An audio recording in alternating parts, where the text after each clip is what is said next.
Hariharpara block কংগ্রেসের সভাপতির পদ থেকে ইস্তফা দিলেন জাহাঙ্গীর শাহ। পদ ছাড়ার কারণ হিসেবে কি জানালেন জাহাঙ্গীর শাহ, শুনুন।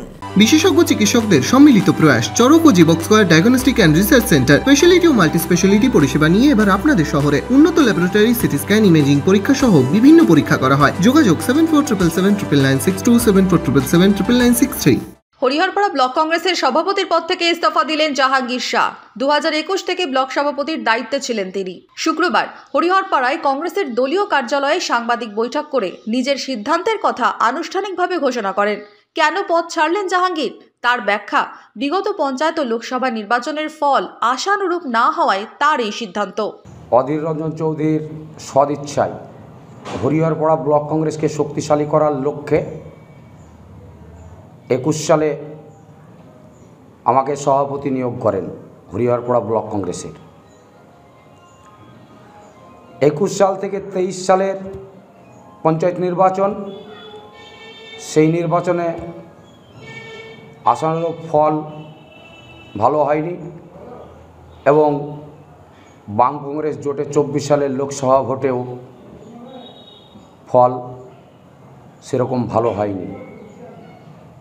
ফলে আমার মনে হচ্ছে আমাকে আমাদের জননেতা শ্রী অধীর রঞ্জন চৌধুরী যে দায়িত্ব দিয়েছিলেন, সেই দায়িত্ব আমি সম্পূর্ণভাবে পরিচালনা হয়তো করতে পারিনি। কংগ্রেস ছেড়ে কি এবার অন্য দলে যোগ দেবেন? না, আমি ভারতীয় জাতীয় কংগ্রেসের সৈনিক, ভারতীয় জাতীয় কংগ্রেস করি। আমার নেতা অধীর রঞ্জন চৌধুরী, আমার নেতা অধীর রঞ্জন চৌধুরী। অধীর রঞ্জন চৌধুরীর আদর্শে আদর্শিত হয়ে আমি জাতীয় কংগ্রেস করি এবং যতদিন জেলা থেকে কি কোনো রকমের বার্তা দিয়েছে? না, জেলা কোনো বার্তা দেয়নি, জেলা কোনো রকমের কোনো বার্তা আমাকে দেয়নি। উল্লেখ্য, 2021-এর বিধানসভা নির্বাচনের পর তৎকালীন হরিহরপাড়া ব্লক কংগ্রেস সভাপতি মীর আলমগীর পলাশ সদলবলে তৃণমূল কংগ্রেসে যোগদান করেন।